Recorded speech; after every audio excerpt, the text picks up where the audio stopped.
kemarin Arya udah sempet nonton Seperti Dendam ya kan, Rindu Harus Dibayar Tuntas. Nah hari ini gue mau ngobrolin film yang juga rilis di Toronto International Film Festival yang berjudul Yuni. Nah disutradarain sama Camilla Andini. Sorry banget nih ya yang belum pada bisa nonton di TIFF, gue udah nonton duluan. Bercerita tentang seorang remaja ya, anak SMA namanya Yuni, diperankan oleh Arawinda, sedang dihadapkan pada sebuah perjodohan gitu ya. Kalau di daerah gitu kayaknya sering terjadi perjodohan gitu anak SMA. Tapi dia di satu sisi pengen melanjutkan hidupnya sebagai perempuan gitu yang punya kebebasan buat memilih gitu ya, punya kebebasan buat mewujudkan cita-citanya gitu. Dengan isu perjodohan di daerah gitu ya. Kalau nggak salah mungkin daerahnya di sini Serang ya, di Banten.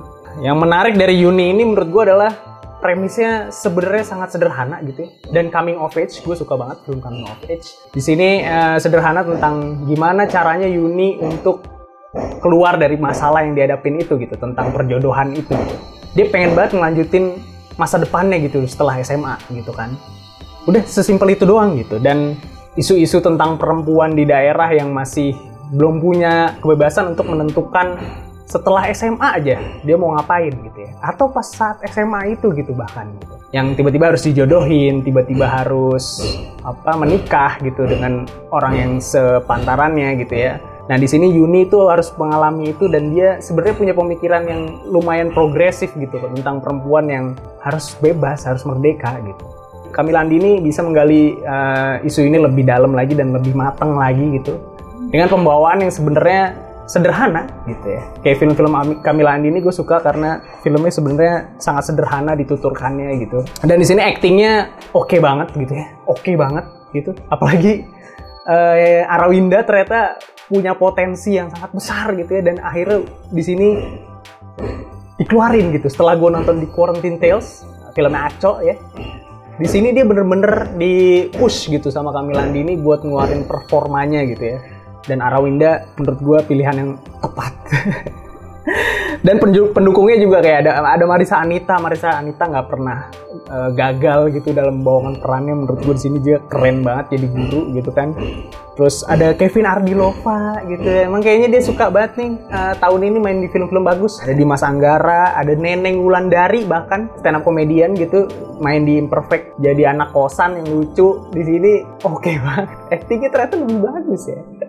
Bisa gitu ternyata ya. Sinematografinya juga gue suka gitu ya, intim. Selalu ya film-film yang Camilla Andini tuh dari The Mirror Never Lies gitu ya, terus Skala Niskala, terus film pendeknya juga Sendiri Diana Sendiri. Apalagi Sendiri Diana Sendiri kan perempuan gitu, tentang perempuan gitu. Itu selalu secara penuturan tuh lewat kameranya tuh selalu ya, kayaknya emosional banget gitu. Gue menontonnya tuh kayak diajak jalan-jalan aja di sekitar lokasi itu gitu.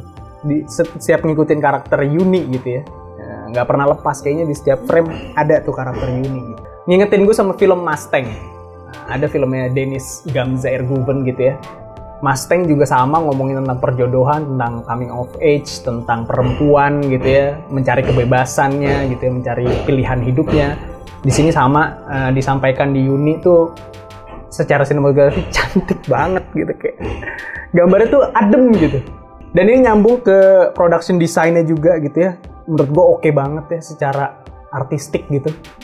Dan dia bisa ngambil karakter Yuni ini emang selalu identik dengan ungu. Bener-bener dia suka warna ungu, udah totalitas gitu. Warna ungu selalu suka gitu. Sampai di sekolahnya ada barang warna ungu dia ambil. Jadi masalah gitu ya. Aduh, gue juga suka dia tuh ngambil warna apa tapi ya. Ya pokoknya gue ambil aja sih kalau ada. Ada penghapus gitu gue ambil. Ada pensil. Nah terpentingnya sebenarnya adalah directing dari Camilla Andini. Jadi dari Mirror Never Lies, Sendiri Diana Sendiri, terus Memoria gitu ya, Skala Niskala, itu menurut gue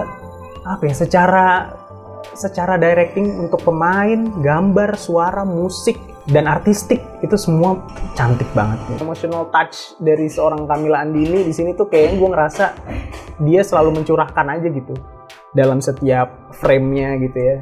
Gue ngeliat Yuni di sini kayak semacam dia tuh bener-bener menyuarakan dengan caranya dia gitu. Kalau perempuan tuh ya punya caranya. Dan hujan, nah di sini juga dia bisa nampilin hujan tuh sebagai sesuatu yang selain nyambung ke tema ceritanya, dia juga kayak jadi adalah perubahan-perubahan gitu yang terjadi ketika hujan tuh gue bagus banget. Aduh, anjir. Gue seperti dendam baru nonton sampai setengah sih. Tapi ini oke banget sih. Alhamdulillah ya. Yang kurangnya mungkin menurut gue cuma ada salah satu bagian dari film ini yang ngomongin lamaran gitu, dan di situ ada salah satu lamarannya yang kayaknya menurut gue terlalu cepet deh gitu. Dari karena satu kejadian ini terus akhirnya terjadi lamaran tuh menurut gue agak terlalu cepet gitu ya. Kurang logis aja gitu. Wawasan ibunya Yuni. Nah, ibunya Yuni ini ngomongin tentang pengangguran tuh dapat dari mana pengalaman itu gitu. Karena buat seseorang yang tingkat pendidikannya nggak tinggi, terus ngomongin tentang sarjana dan pengangguran tuh kayaknya agak nggak ada pengalaman pribadi atau pengalaman yang deket sama dia yang gue lihat di filmnya gitu. Itu aja sih. Tapi sangat tertutup ya dengan keseluruhan pengemasannya dan ceritanya yang menurut gue, aduh, Camilla Andini doang deh bisa begini dah. Sorry banget ini mah. Kenapa ya sutradara perempuan Indonesia menurut gue punya karakternya yang kuat gitu.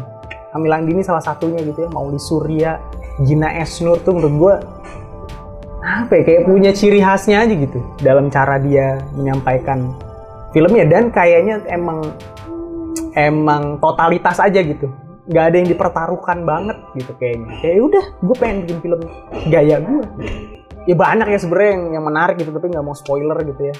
Ketika Yuni sama Teh Suci yang diperankan sama Asmara Abigail itu nari-nari di rooftop sambil diiringin curhatannya Teh Suci tuh kayak anjir bagus banget, kayak gue kayak inget adegan Mustang juga gitu. Jadi kayak feeling itu tuh balik lagi gitu ketika di Mustang tuh ada dia naik di atas truk terus kayak kameranya shaky aja gitu, udah gitu kayak menunjukkan kalau mereka tuh bebas gitu. Tapi di saat itu juga dia lagi trauma gitu, jadi kayak anjir, kebebasan di dalam trauma tuh menurut gue kayak ada dua hal yang dibenturin dalam satu adegan tuh.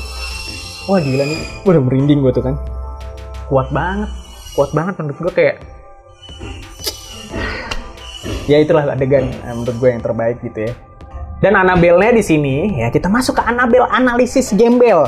Satu yaitu adegan Ari itu karena ngomongin tentang kebebasan dan trauma dalam satu adegan gitu. Itu menurut gue adalah metafor yang sangat kuat gitu, ngomongin tentang gue mau bebas tapi gue di satu sisi trauma dan tertekan gitu. Itu aduh ya, ingat adegan Mustang aja yang itu juga yang kayak gitu kayak dua film yang menurut gue ngomongin tentang perempuan dan perjodohan yang keren banget gitu ya. Dan Warna Ungu, nah tadi kan kita dibahas di awal kalau Warna Ungu nih dominan banget gitu ya, apalagi buat karakter Yuni yang emang dia suka banget warna ungu. Gue ngeliat di sini representasi dari Warna Ungu tuh emang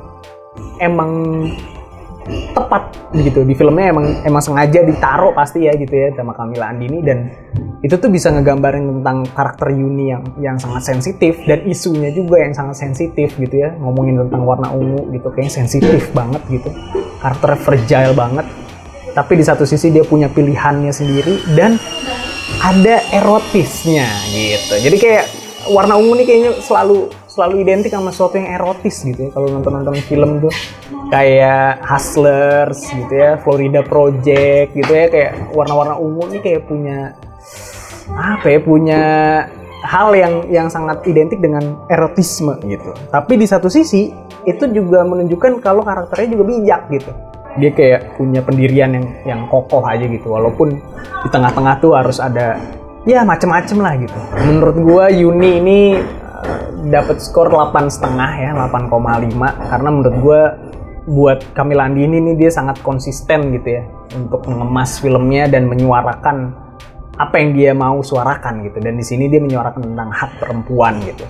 Itu menurut gua kayak, sorry banget ini sudut pandang gua harus dari laki-laki ya, tapi gua melihat di sini dia emang secara isu tuh kuat banget gitu. Dan cara penyampaiannya itu juga sangat puitis, tapi di satu sisi juga sangat deket gitu ke kita gitu kan.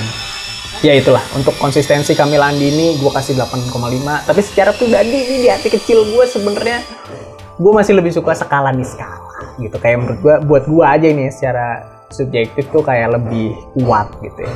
Ya bisa dilihat aja review gue juga sama Rashid gitu ya di Cinecrip Skala Niskala. Oke, terima kasih buat yang udah nonton sampai skor ya. Dari awal sampai skor ya, makasih banget buat lu nih ya.